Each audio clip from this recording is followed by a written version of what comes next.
Hi, Hello there. my name is Mark. I know, I don't have my hair all loosey, but it's hot, and I don't really feel like losing it for this video, so yeah. I don't really know how long ago, but I made a video talking about some chord progressions that maybe you've heard before, but you don't really know how to play, or maybe explaining some of those chord substitutions that you've heard in some songs and you were like, how does that work, or how can I actually use that, but in a different context. Boring. By the way, you can check that video out in the cards right there. And while I was thinking of ideas for videos, I thought, maybe I should do a little bit of a follow-up to that video. But instead of trying to teach you some more chord progressions and chord substitutions that you've heard before, you know, kind of those more mainstream chord progressions and chord substitutions, I thought I'd do a video talking about those chord substitutions that really aren't as common and in some situations may sound a little bit weird and kind of outside and out there. Meh. M-E-H. Meh. But if you're a composer, or for some reason you're kind of bored with the chords you already know, or the substitutions you can already employ, this video may be useful for you. Hey, I don't need your help, okay, lady? I can do it myself. Sure, maybe you already know some of these lesser known chord progressions and chord substitutions, and whether for some reason you already know them all, or you know most of them, first of all, good job to you. But also, there may be a couple of little things you can learn from this video as well. Even if you, like me, try to dig a lot of music theory concepts and try to find cool ways to employ different chords and stuff, you can't really remember them all when you're trying to compose something, or trying to do a little arrangement, or whatever you're trying to do. So yeah, keep watching. Yeah, maybe. Before we dive into it, I just want to say that timestamps will be on the description below, and also while you're down there, please consider subscribing and leaving a like. How about new? YouTube's been acting a little bit weird lately. Even if you subscribe to a channel, you may really not be notified of that channel's content, or maybe the videos that channel uploads may really not show up on your subscription box. So please, if you want to make sure you keep up to date to my content, and maybe the content of your favorite creators, you really should ring the little bell below and turn on all the notifications. I prefer not to. It is really important that you don't just turn on occasional notifications or perhaps just live stream notifications. Turn on the notifications for all the videos and all of the posts. Even if it's a video that you may not fully want to watch, it's better to be notified and not watch it than to miss a video that perhaps you would really like to watch but you weren't notified of, or it didn't show up on your subscription box or the related box. Are you sure about that? So yeah, do that please. Even if you don't care for none of that, stay tuned till the end of the video. I have a giveaway you might be interested in, and it involves subscribing to my channel and follow me on social media. Nobody cares. And just as a teaser, there may be some of my other videos that you would perhaps like to check out after this one. Probably not. Probably not. Not only the video I mentioned earlier, but perhaps how baby metal changed my songwriting. Or even maybe, this really bad pop song has all the jazz chords? And lastly, but not leastly, learn this one riff and learn all of the picking techniques and perhaps get a girlfriend? Again, all of those videos will be on the card section right there, and on the annotations of the end screen. So please, stay tuned. You leave me alone. Leave me alone! So yeah, I guess we can just get on to the playing part now. Again, I know. What are those? What are those? Yeah, I know. Really cool, but it's hot here. By the way, for those of you asking, this is an Ibanez AG75, I think. It's one of those hollow body hardcore series. Not hardcore, artcore. And it's actually my brother's guitar. Some of you that are some of the OG subscribers of the channel may have seen this guitar in my entry for, I don't know, it was probably like 2 or 3 years ago actually, for the Ibanez Flying Fingers competition. It's not one of my go-to guitars, but for those who follow me on Instagram, I had a gig the other day and I broke a string on my Tele and the strings are all rusty and my Strat really needs the string change too. So yeah, I figured I would grab this one. And since it's kind of a jazz box, it kind of works really well in this chordal jazzier context.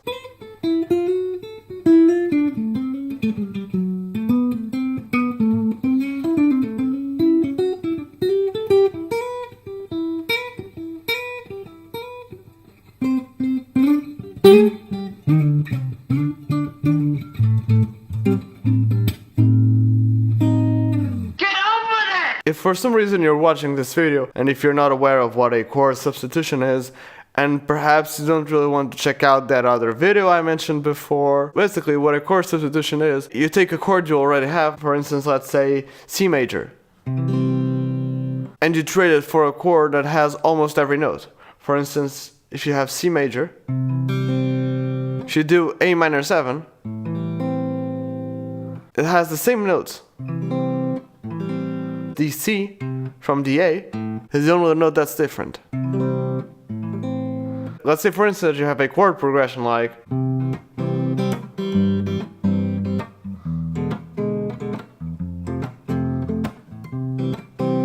you can trade that C major for that A minor 7. Even though it's not really the same chord progression, you get the same vibe as you had before. I'll play it again first with the C major chord and then with the A minor 7 chord.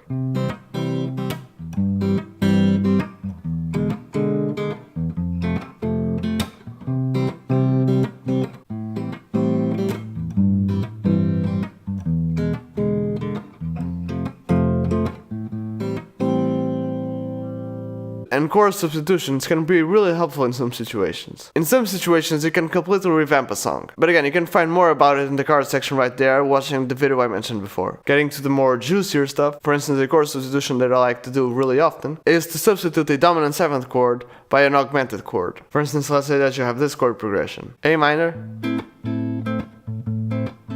to F major,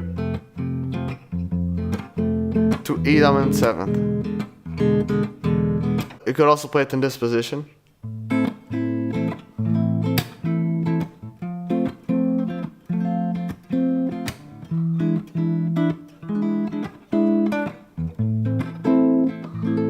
Turning that E dominant 7th to an E augmented chord would be really cool.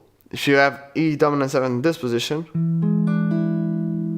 instead of using your pinky on the 7th fret of the G string, you can just borrow it on the 5th fret with your index finger.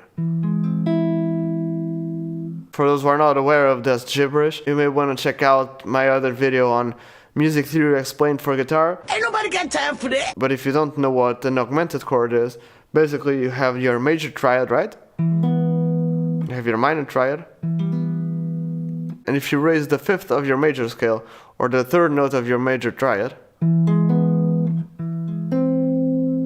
you get an augmented triad. And it's a symmetrical chord, because it's a bunch of major thirds stacked on top of each other. So doing the chord substitution, you would get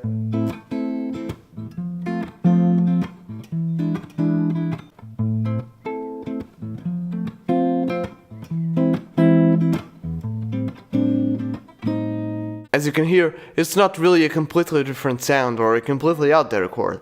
It just adds a little bit of spiciness to it. This next one kind of goes against what I said before, because it's really the opposite of what I said before. Oh my god, that was so funny! Before I said, okay, when you have a dominant 7th chord, you can trade it in for an augmented chord, right? Well, this time I'm kind of saying if you have an augmented chord, you can trade it in for a dominant 7th chord. Oh, really? Use that same chord progression again. A minor, F major, E7. We already know that if you have an E7 or E major, in this context we can substitute it for that augmented chord. And if you understood what I said about augmented chords, they are symmetrical, like.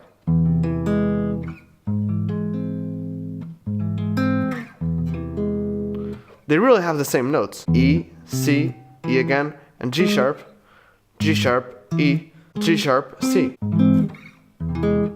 They're just in a different order. So you could substitute that E augmented chord, which again can also be thought as a G sharp augmented chord. You can substitute that G sharp augmented chord for a G sharp dominant 7. And you can get this.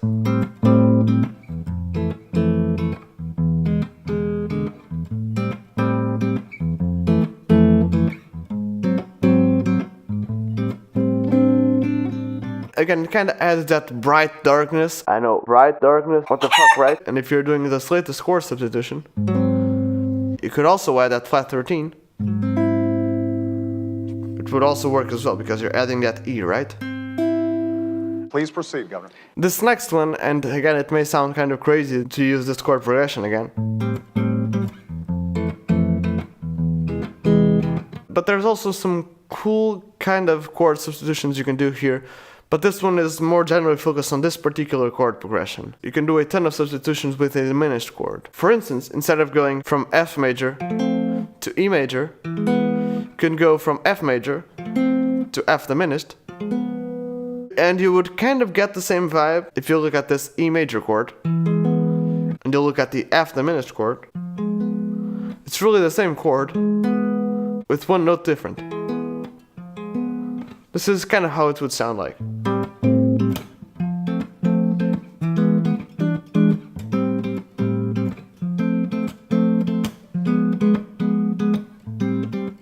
Right? Kind of the same vibe. And you could, theoretically, even trade that F major chord by an F diminished chord and still do your E major chord. For instance, like this.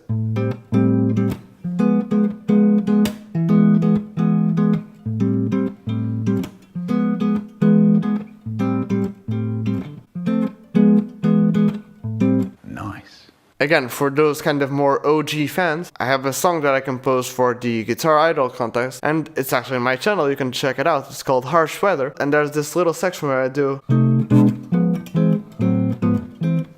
And basically what I'm doing is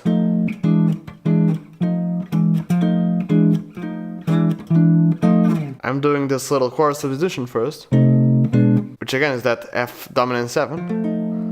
But I switch the root note from F to C, making it a C minor 6th, and I move it a half step down because I would move it a half step down from F to E, so I move it from C to B. And I do it again from G sharp to A, which if you think about it, it's more of a different version of that E major chord. Again, I'm just going from E to F, but this time I'm going from E augmented to F diminished. But it still got the same vibe, like.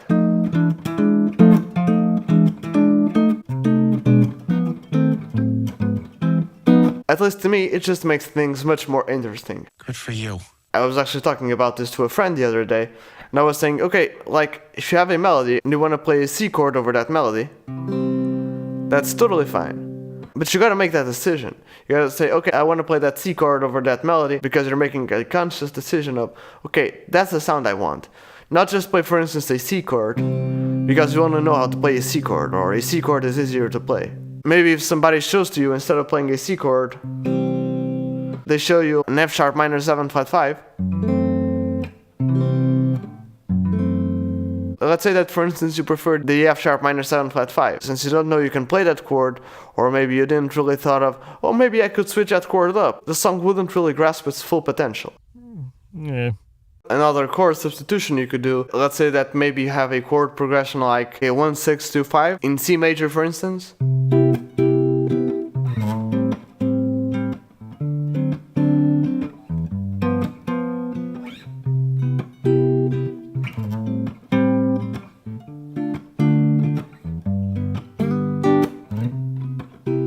Could perhaps do a substitution on that A minor 7 chord, and instead of doing an A minor 7 chord, you could perhaps do a G sharp major 7. It's kind of a darker sound, really.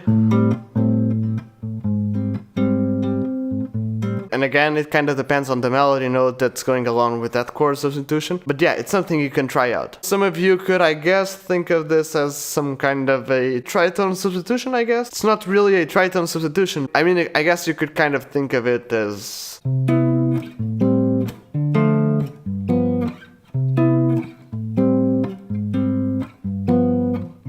This G sharp major 7 could also be used as some kind of a chord substitution to the next chord, to that D minor chord. Or if you want to do a D dominant 7.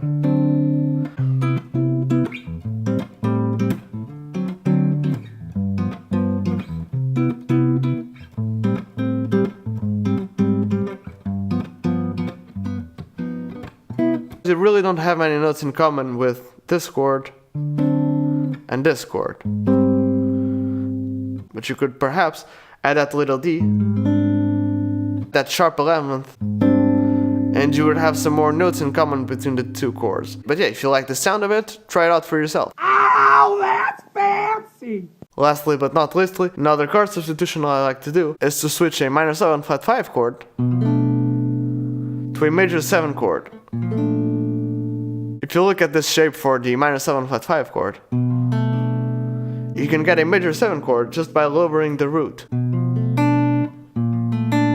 And this can be a really cool sound. Let's say, for instance, that you have a minor 2-5-1, like.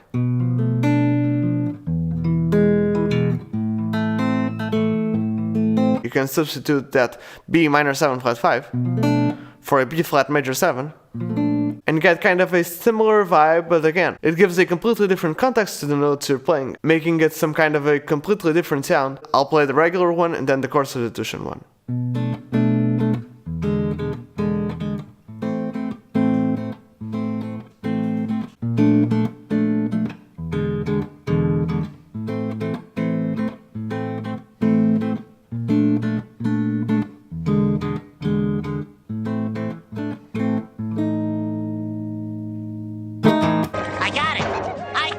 can also work as kind of a more Phrygian-ish vibe, maybe Phrygian with a sharp 7, like A Phrygian with a sharp 7.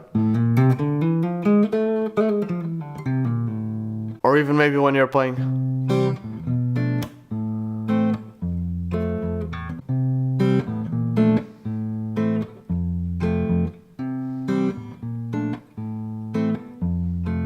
Bonus tip. As I mentioned before, you can do a substitution of that minor 7 flat 5 chord to a major 7 chord with the root just a half step below. But you can also do it when you have a fully diminished chord. Just instead of getting a major 7 chord, you're going to get a dominant 7th chord.